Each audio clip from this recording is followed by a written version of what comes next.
we're making sourdough focaccia bread today, or tonight I should say. As you can see from the window behind me, it's dark outside.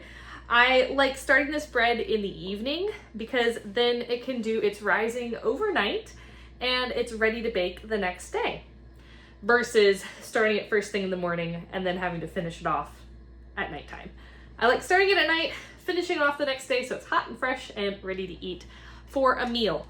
This recipe will make 2 sourdough focaccia loaves. So if you want to only make one, just cut all the ingredients in half.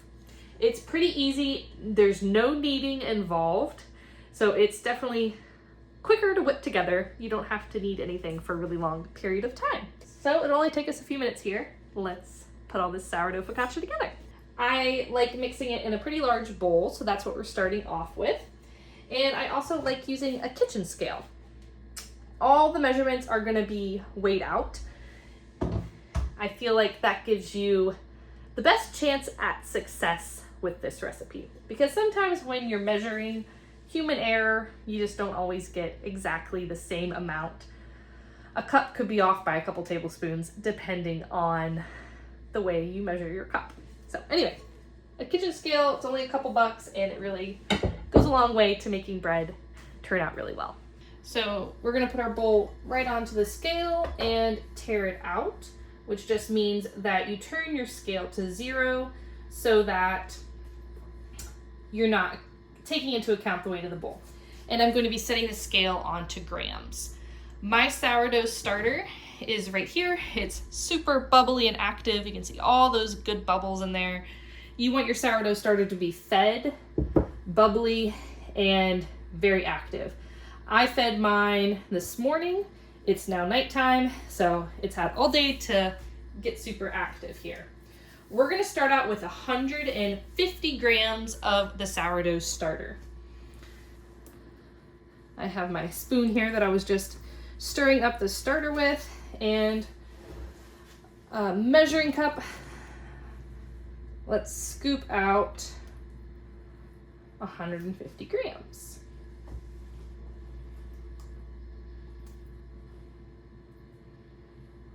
Ooh, I way overestimated. That was 240 grams. Nothing else is in my bowl right now, so I'm gonna scoop some of that back in there.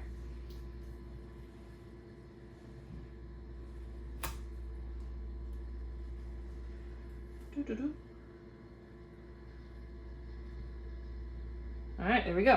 150 grams of sourdough starter. Let me put the lid here on my starter so we can move that out of the way.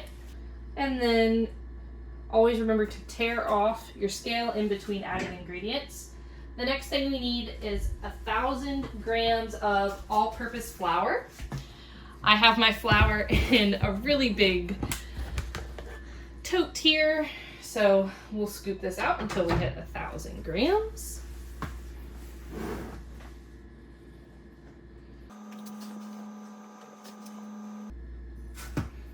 This may take quite a few scoops. It's a lot of flour. This is gonna make quite a big recipe here. So make sure you're using a large bowl like I mentioned. All right, we're getting close to 1,000, so I'm gonna go slowly so I don't go over. 900, almost there. Oh, so close. I thought we were gonna have it in one scoop there.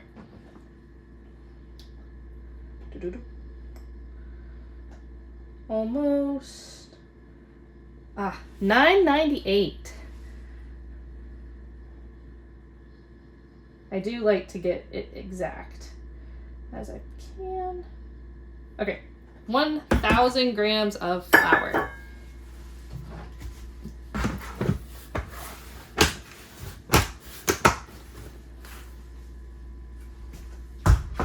Next up is honey. I have a whole lot of honey here, but trust me, we're not going to use this entire big jug of honey. We are just going to be putting in 40 grams of honey. You don't have to get this one exact, You want at least 40 grams. A little more will just make your bread slightly sweeter. A little less, you'll still be okay too. You can completely leave out the honey if you want as well, but I like it. You can't really tell the sweetness. It just kind of adds to the complexity of the bread. So 40 grams. It's about 2 tablespoons or so. See, mine turned out to be 49 grams. So close, but not exact. That's okay. I'd rather go a little over than a little under. Then we need 18 grams of salt. I'm using a pink Himalayan sea salt. This is a finer salt. 18 grams. Let's see. Oh, almost exact. Sorry, I don't know why I keep going I guess I'm trying to give some sound effects for this recipe. 18 grams, there we go. The next thing we need is water. We need 750 grams of warm water. I like to measure out my water in a separate container before adding it in because I always accidentally put too much in if I try to put water straight into there, and you can't pull it out. So better to measure it and then put it in. So 750 grams of water, plus it's a clean container. Water doesn't make things dirty, so you don't have to wash it.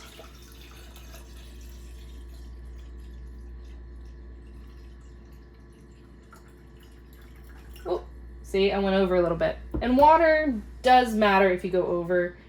That was 760, so oh, always spill. All right, let's try that again. So there were 720.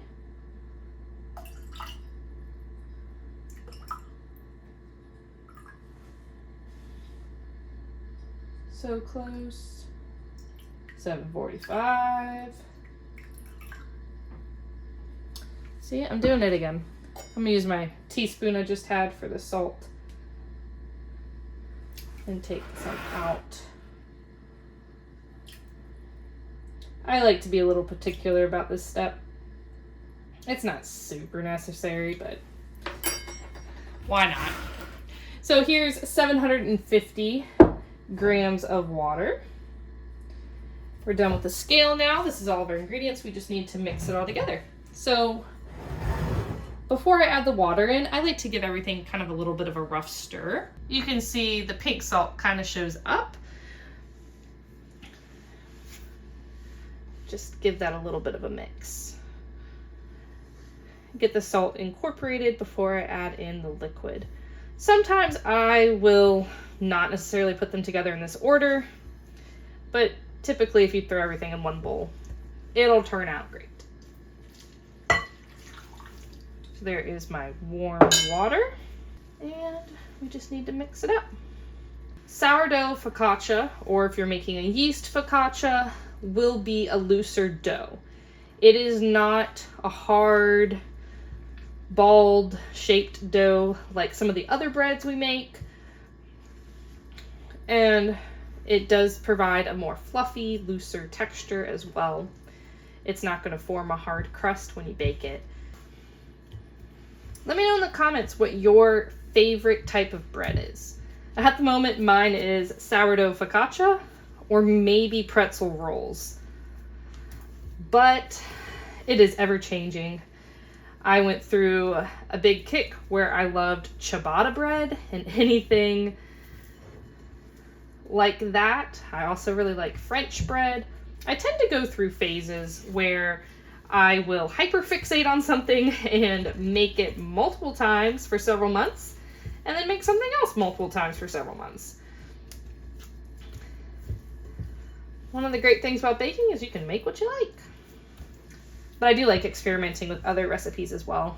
But when I find a good one that I really like, I do tend to make it until everybody's sick of it, and then I will move on to something else. So, I got some on my fingers. This is what your dough should look like. It's kind of a shaggy mixture, I would say. it comes together and is mixed, but don't over mix it. Then we just need to add a little bit of oil. I like to drizzle the oil on top ever so slightly, and then around the edges of the bowl, and then I just lift up the bread and let the oil kind of seep underneath the mixture so that I don't have to dirty a second bowl. And I kind of smooth out the oil all over it so that no skin forms on your dough.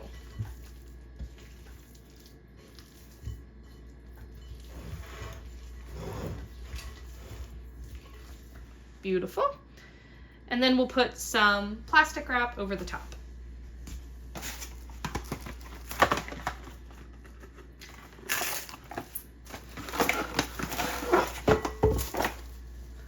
This bowl's so big that you do have to do 2 passes of plastic wrap in order to get it fully covered.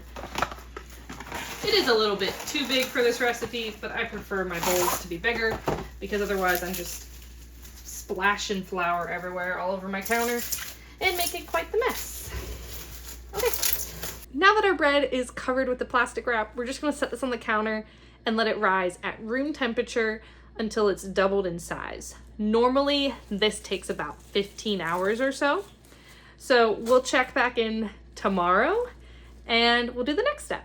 It's time for step 2 of making our homemade focaccia bread. This has completely risen up almost to the top of the bowl, as you can see, and we're ready to go ahead and do the step 2 part of the proofing for this bread.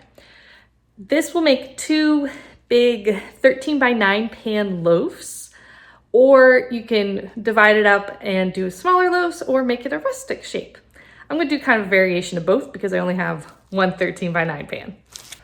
I'm going to do one 13 by 9 and then one round pan.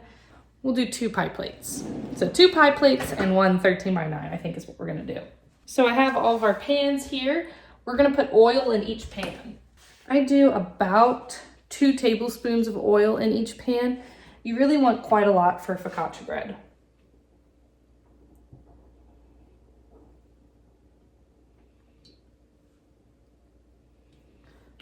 You want to make sure the bread doesn't stick at all. So I used avocado oil. You can also use olive oil. And I like to coat the pan, kind of just swirling it all around so it all gets nice and shiny, and it gets up the sides of the pan a little bit too. So I'll do that for all of these.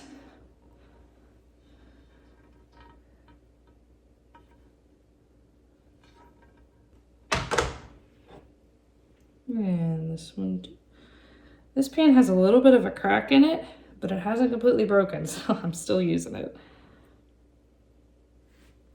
This one might have a little extra, so I'm gonna pour it in here. I'm gonna go ahead and use my fingers. They're clean to make sure it gets up the sides of that pan. I don't think I got up the sides of this one quite enough, so I'm just gonna go through and do that. Now for the fun part, dividing the focaccia dough into all the pans. So the 13 by 9 pan is gonna take half the dough. So just pull it off my cover here. It doesn't have to be perfect. I like to just use my fingers, kind of punch it down just a little bit, not too much though, and just rip it in half. And my hands are pretty oily because I was just using my fingers to take the oil up the sides of the pan. Then I just ever so gently shape it so I don't have a big seam down the middle. Lay it in my pan. Let me tilt y'all down. Lay it in my pan here, and I give it a couple little turns in the oil so that it's nice and fully coated in oil. You don't want any part of the focaccia loaf bread to have dry spots because that'll mess with the texture. And then I use my fingers and just ever so gently shape it a little bit into the pan. and I'll show you what it looks like in a second. Once it's done its second rise, it will expand and completely fill out any nooks and crannies in this pan. Now for our next 2 loaves,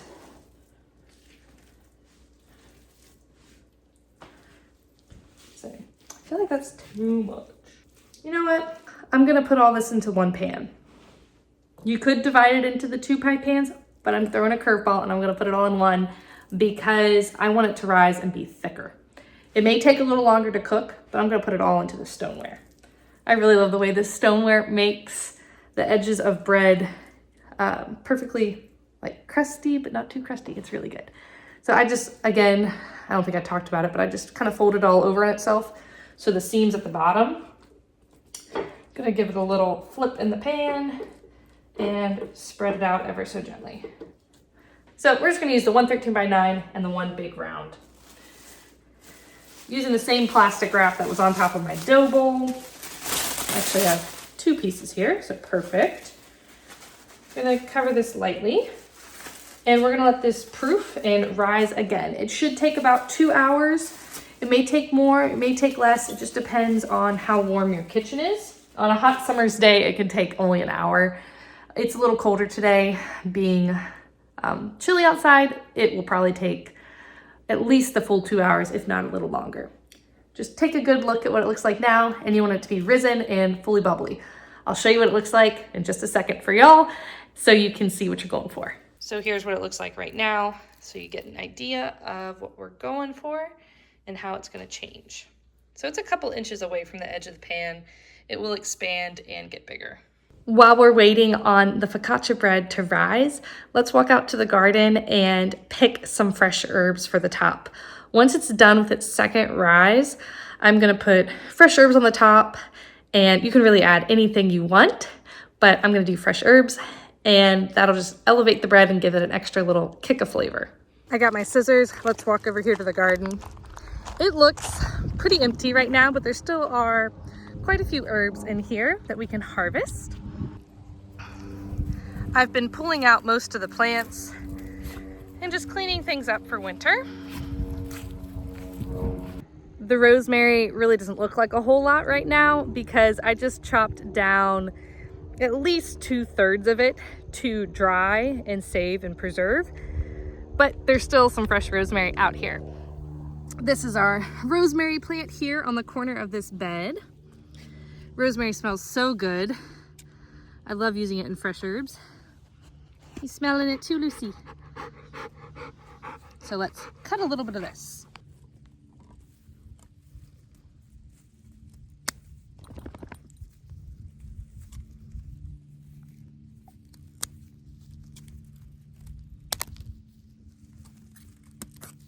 That's probably plenty for our rosemary focaccia. I also want to get just a little bit of thyme while I'm out here because I do like putting some fresh thyme on it as well. This is my thyme bush here in the corner.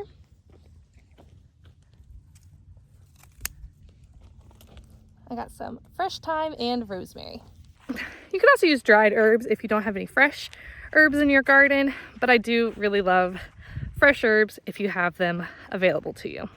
These are the herbs we just went out and picked in the garden. We are gonna chop up them a little bit before putting them on the bread. I don't really want to bite into the woody stem of the rosemary, so I'm just gonna pluck off the leaves and then give them a rough chop to put on top of the bread. Same thing with the thyme, but that doesn't really need chopped because thyme leaves are small. Rosemary, you can also pull the stem and slide it backwards.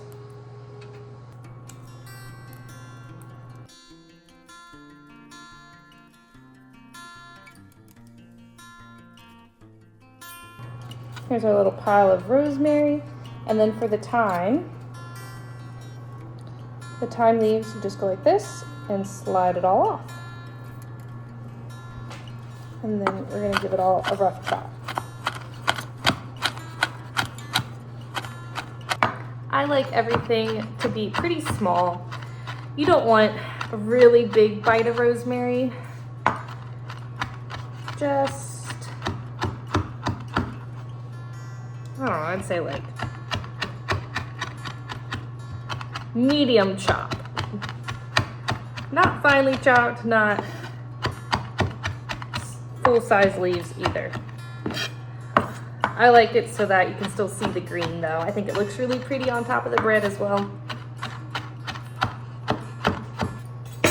So the little pieces of leaf are about that big. Taking the plastic off of our bread, I'm gonna slide this over. You can see the bread has risen and is nice and fluffy to the top. So the bread has now come all the way over to the side completely. When it started, it had maybe a 2 or 3 inch gap. And this one has also come over. There's a couple big bubbles. This is the really fun part about focaccia bread. You take your fingers and then you just poke holes into the bread.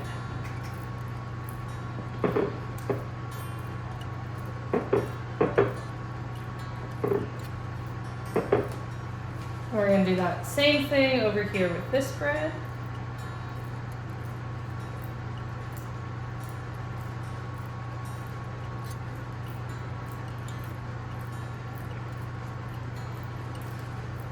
And then we're gonna take all of our seasonings and sprinkle them all over the top.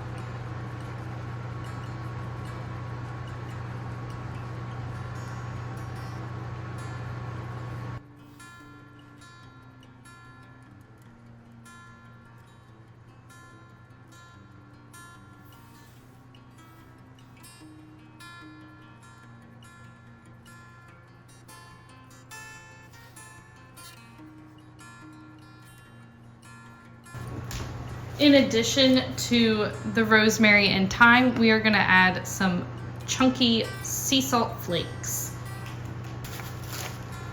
This sea salt flake has a coarser texture, so you'll be able to still get that kind of crunch of sea salt on the top, which is really nice. I like to be pretty generous with this. I think it tastes really good.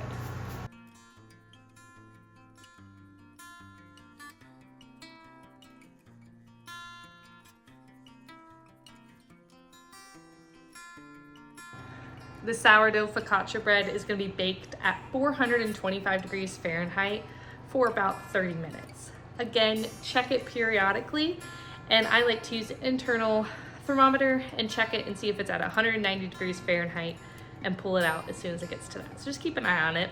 It'll be nicely golden brown on top though. So let's stick these in the oven.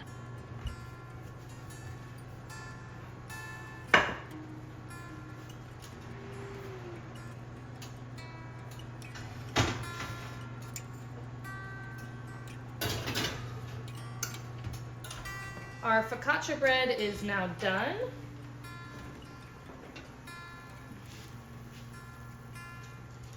The sourdough focaccia bread is now done.